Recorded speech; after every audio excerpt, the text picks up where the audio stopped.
On Friday, the 21st of September 2001, a young lady from Germany would arrive into Ireland. She had decided to take time out of her busy schedule to visit Ireland and her old school friend who was living in Dublin at the time. This woman was 28-year-old Bettina. She was a journalist who lived with her sister Cornelia in Munich and worked as an arts and culture correspondent for a local newspaper. She had planned to travel the east coast of Ireland for her week's stay, hitting popular tourist sites within striking distance of Dublin. On Tuesday, the 25th of September, the last day of her holiday, Bettina decided to take a day trip to Newgrange in County Meath. Newgrange is a prehistoric monument located on a rise overlooking the River Boyne, 8 kilometres west of the town of Drogheda in County Louth.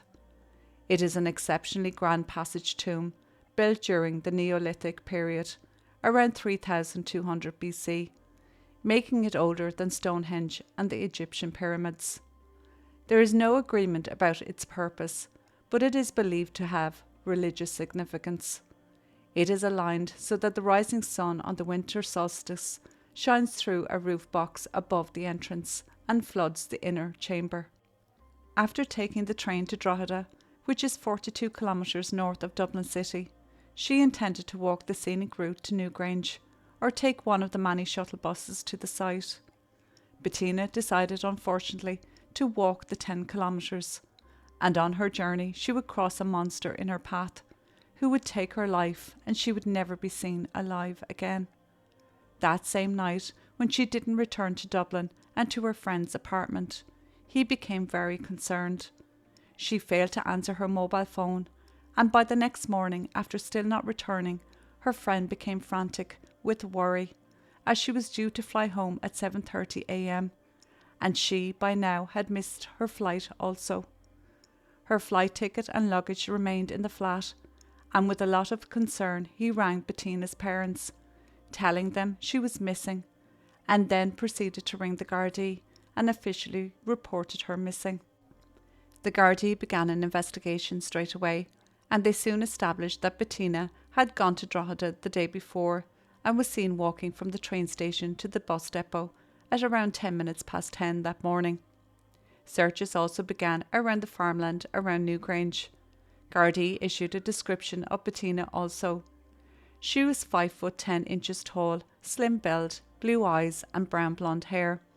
She had been wearing a sky blue 3/4 length jacket, black trousers and carrying a black, white and red bag. She was also wearing distinctive shoes that were bright red with the logo PG on the front. Bettina's father and Cornelia, her sister, arrived in Ireland as the search began. He told them that Bettina was friendly but wouldn't be the type to talk to strangers, beyond what would be deemed courteous. A hello in passing, but not stopping to have a conversation or aiming to make new friends. Cornelia, on the other hand, said that it was possible Bettina may have taken a lift from someone after undertaking a 3-hour walk, which she may have found more taxing than anticipated. She said that Bettina was a seasoned traveller and had travelled all over Europe, and that it was out of character for her not to be in touch. The last contact she had with her sister was on the Sunday before she went missing. Bettina had sent her a text message saying she was on the beach and was having a good time. A shuttle bus driver did come forward and said Bettina had been on his bus that morning of the 25th of September, but he became less sure as he was being questioned. There was also a possible sighting of her at the crossroads near a village close to Newgrange called Donore. The time of the sighting was 3 p.m.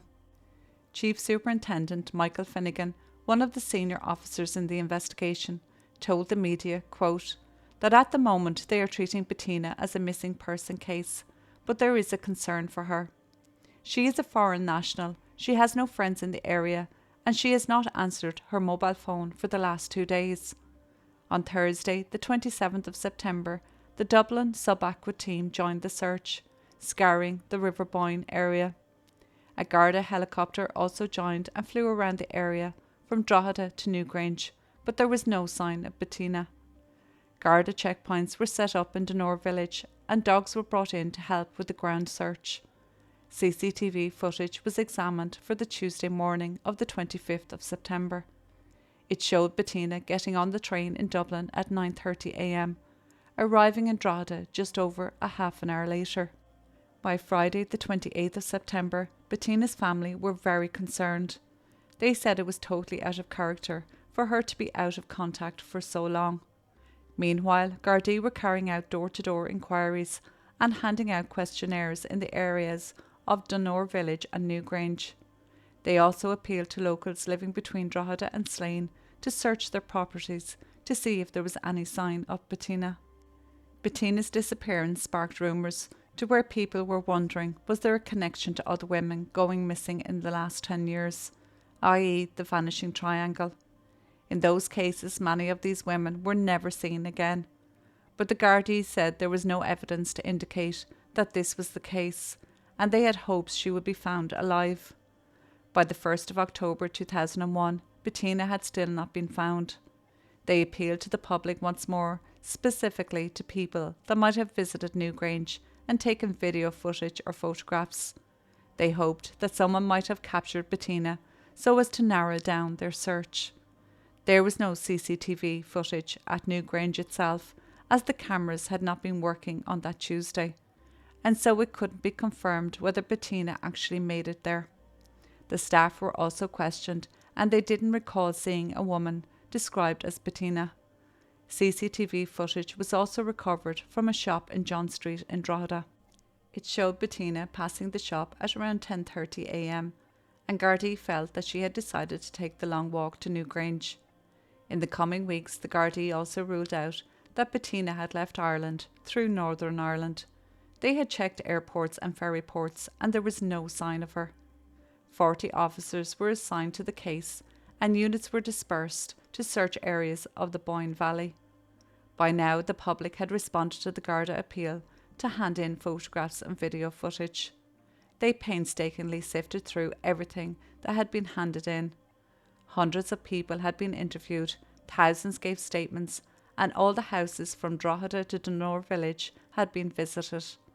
Members of the Operation Trace team had also been tasked to assist in the search, though they did not feel that Bettina's case was linked to other women's disappearances in the last 10 years, but at the same time they couldn't rule it out. The Operation Trace team had been set up to investigate the women that had gone missing previously. They wanted to use their expertise rather than include Bettina as another woman gone missing, as it was such early days yet. Many locals took part in the search for Bettina, alongside the Garda sub-aqua team, search dogs and helicopters. They met every morning at the GAA club at Donore Village and set out areas to be combed through each day. Pictures of Bettina went up all over County Meath and Louth, stating that no detail was too small and that local knowledge was the best source and increased the chance of Bettina being found. On Wednesday, the 17th of October 2001, a partially decomposed body of a woman was found in a dense undergrowth several yards from the main road from Drogheda to Donore Village. The body had been found by members of the Garda search teams at the bottom of a steep embankment just after 12 noon that day. The area was highly rural with narrow winding roads. At a house that was 50 yards from where the body was discovered lived a man that was former mayor of Drogheda. He had told Gardaí that a young woman had called to him on the 25th of September, asking him for directions to Newgrange. He said this often happened as he lived close to the site. He felt it was Bettina, as she had told him she was German, and when he heard of the discovery, he was shocked and very upset that this had happened so close to his home. The people of Donore Village were equally as shocked, as it was a quiet village, and while they were used to constant tourists, they never thought something like this could happen on their own doorstep. The area where the body was found was cordoned off, and Dr. John Harbison, the state pathologist, was called in to examine the body.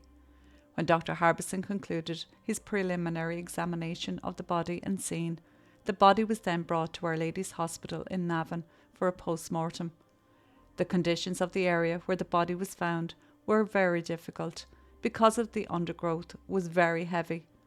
Only the Garda that found the body was allowed on the site until the state pathologist arrived in order to preserve the scene. Bettina's family had made 3 previous trips to Ireland during the time she was missing. When they heard that a body had been found, they were prepared to make another trip to Ireland, not knowing if it was their Bettina or not. On the discovery of the body, Gardaí made a new appeal to the public, especially for people to come forward if they had seen anything suspicious on the 25th of September in the area where the body had been found. Because of the level of decomposition of the body, it would take a few days to formally identify it. The Gardaí told Bettina's family that it would be better to delay flying to Ireland because of this.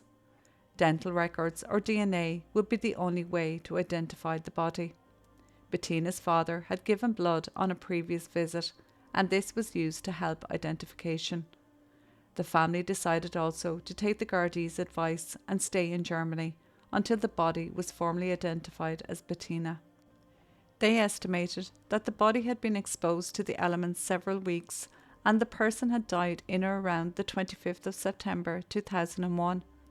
They could not rule out either that this may have been a car accident, a hit and run, and that the body had been moved to where it was found.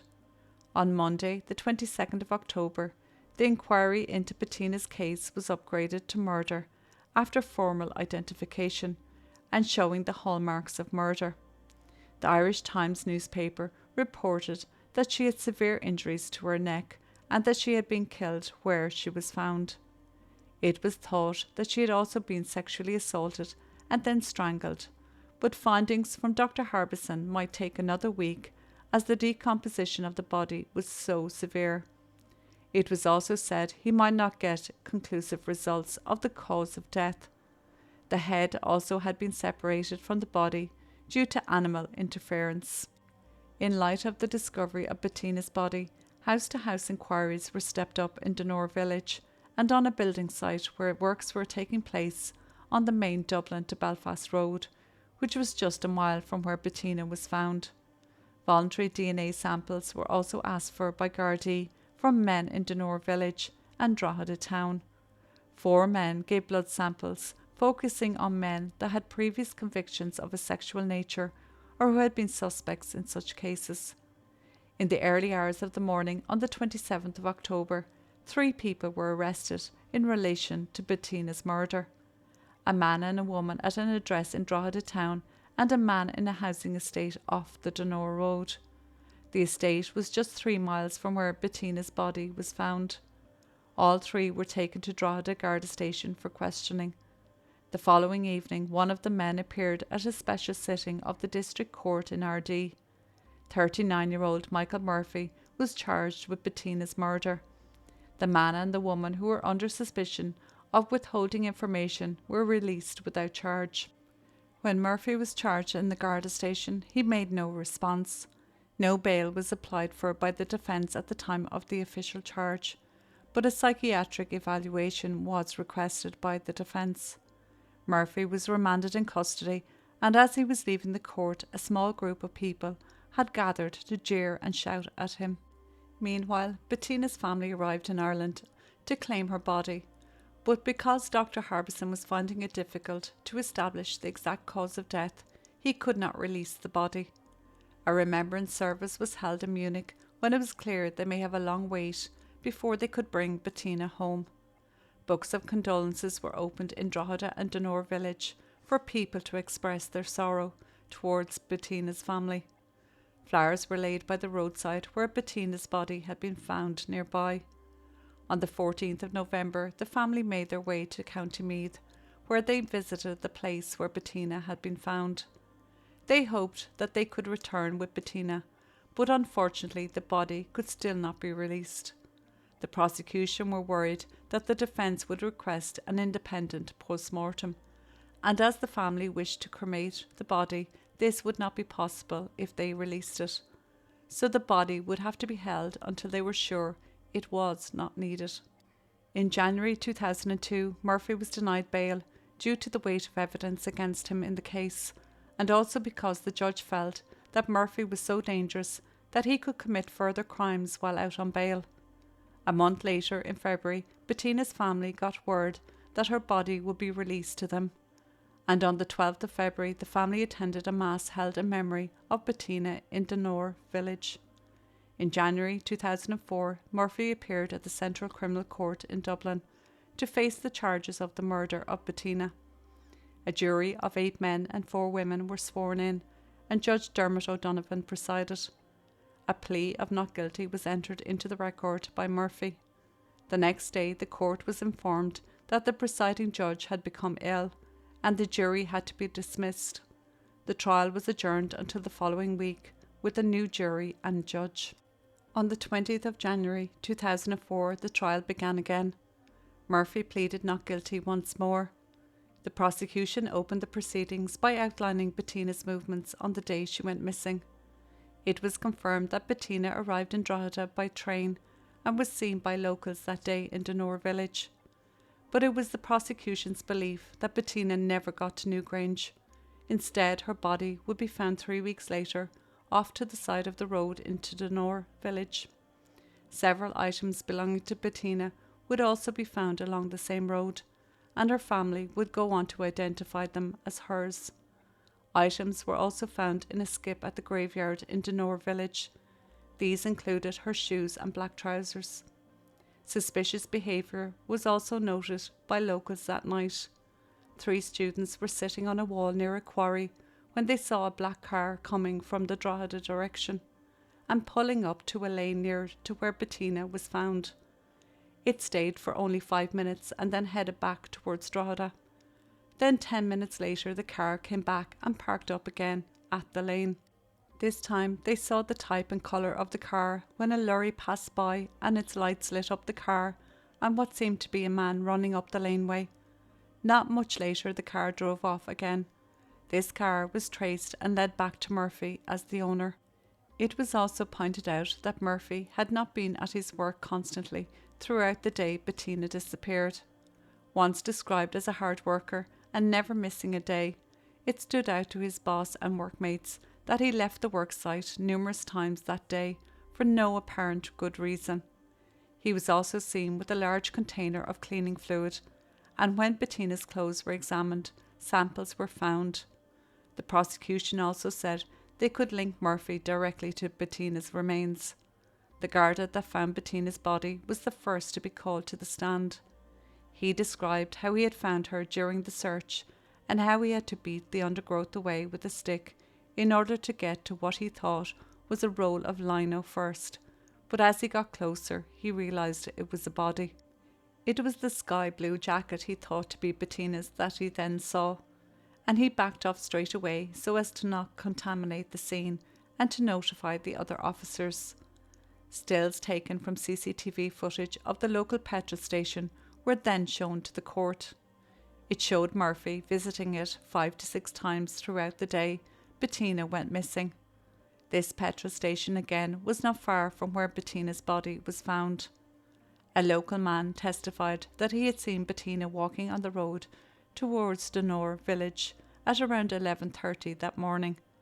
A woman also testified that she had seen her walking near an old quarry and noted that she was without an umbrella and that she'd be drowned as it was raining. Bettina's school friend also took to the stand. He told the jury that he worked in IT and in 2001 he had moved to Dublin for a job. Bettina had arrived on the Friday before she went missing. They had spent the weekend visiting local tourist sites in Dublin and Bray in County Wicklow. By Monday, the friend had to go back to work, so Bettina decided to take the bus to Glendalough in County Wicklow, and she returned that evening. On Tuesday, the 25th of September, he had gotten up early for work. Bettina told him that she planned to go to Newgrange that day. When Bettina's friend arrived home late that evening, there was no sign of her. He texted her and rang her, but she never answered. He tried to reach her throughout the night, but still there was no contact from Bettina. By the next morning, he contacted her parents and reported her missing to Gardaí. A Garda told how he had gone out to the place where Bettina's body had been found. He said it was hard to find. He continued saying, quote, "I came upon the body of a dead woman. She was lying face down and she was naked from the waist down. apart from black underwear that were around her knees. The upper body was covered in a blue jacket. Initially, her head was not visible as it was separated from her body. The forensic expert told the court that the remains were skeletal in parts. Bettina's head had been covered in ground vegetation, but there was no mud, grass stains or scratches on her feet. He found a small button on her stomach and a small piece of metal on her leg. Dr. Harbison then gave evidence of the post-mortem. Even though he was retired, he was brought back to give evidence of his findings, which is common here. He felt that Bettina was not killed where she had been found, but dumped there by the perpetrator. He told the court that Bettina's larynx and vertebrae had been missing, so he returned to the dump site the next day to look for them, in the hope he could confirm the cause of death. He managed to find the vertebrae, but not the larynx. He concluded that Bettina had died on the day she disappeared, as her body was in such a poor state of decomposition. He also said that he could not be certain of the cause of death for this same reason. There were no head injuries, no stabbings on the body. He concluded, as she was young and healthy, natural causes was not the reason she died, but he couldn't say how she died. Forensic scientist Bettina McBride then took to the stand.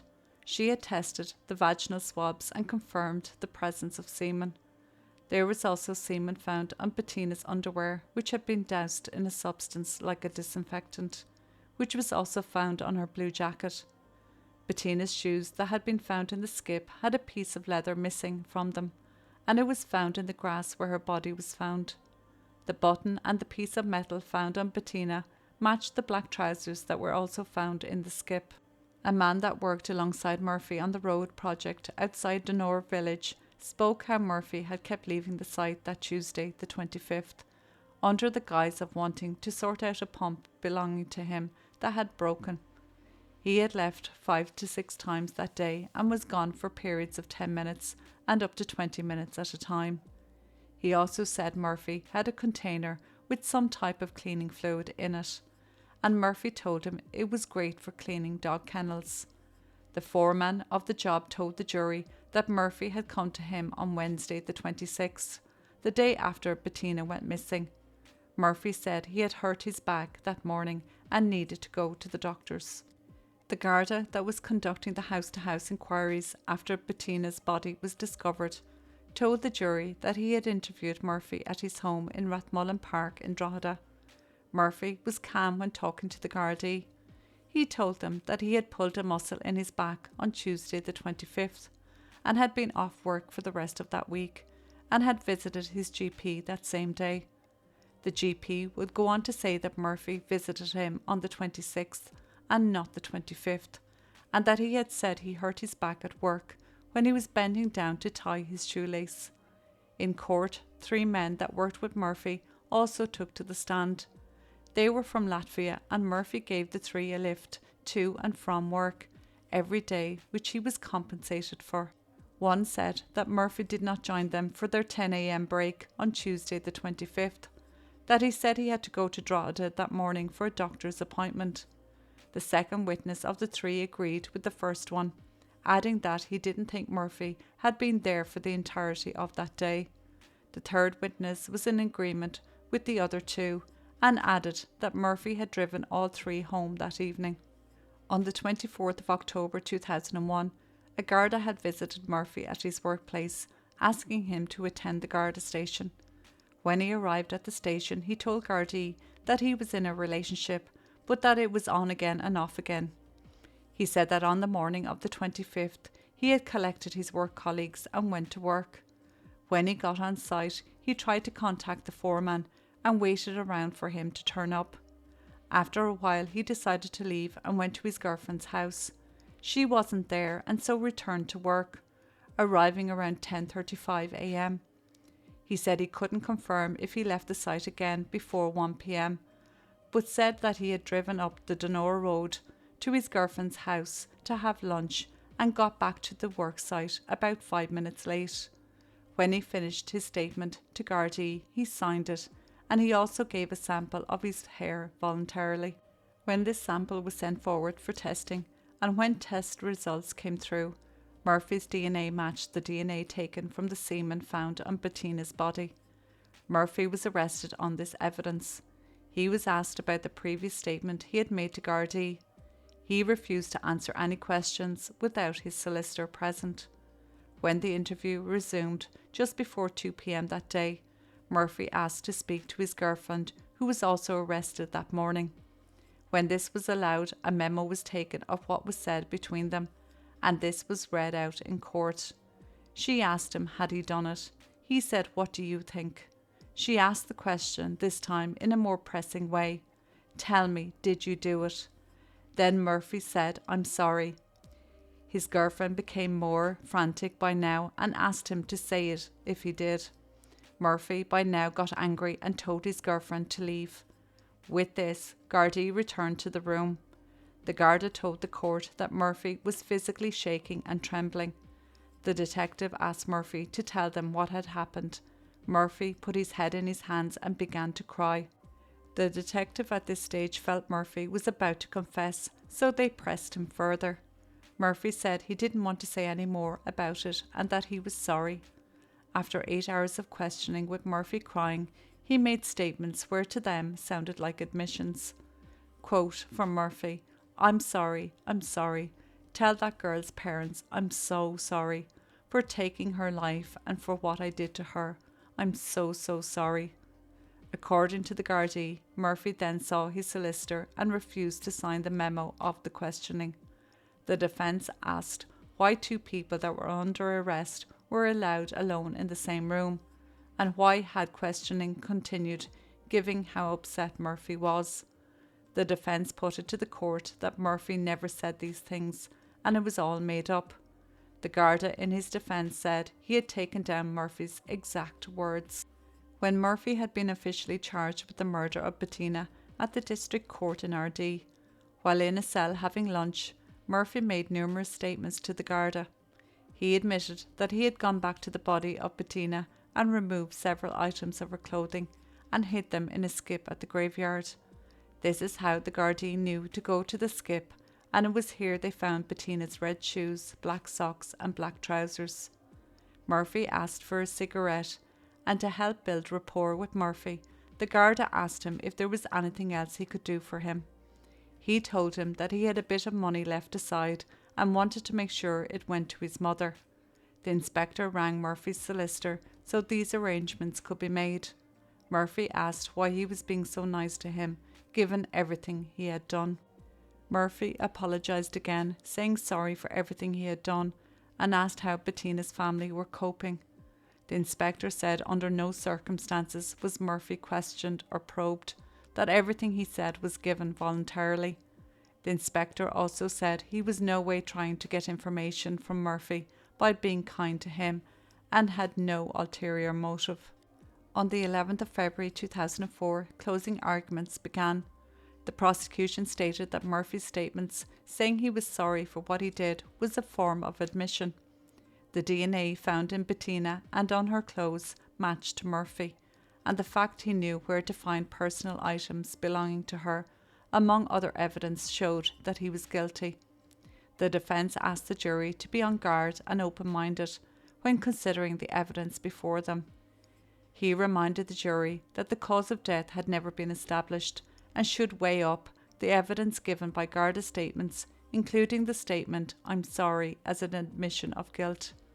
As for the DNA on Bettina, it only proved that Murphy had sexual intercourse with her, and it could have been consensual, and it did not prove he killed her. On Friday the 13th of February, the jury returned with their verdict. They found Murphy guilty of the murder of Bettina. Murphy had no reaction. It was noted by the media that through the whole trial, Murphy made no eye contact with anyone in the courtroom. He'd just stare off into a world of his own.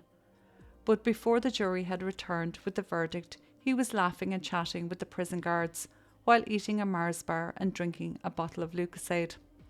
During the sentencing and before the mandatory life sentence was handed down, a list of Murphy's previous convictions were read out.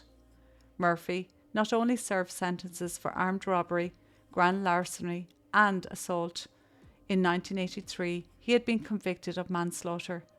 He had served nearly 9 years of a 12-year sentence after being found guilty of strangling a 64-year-old woman named Catherine Carl in Drogheda.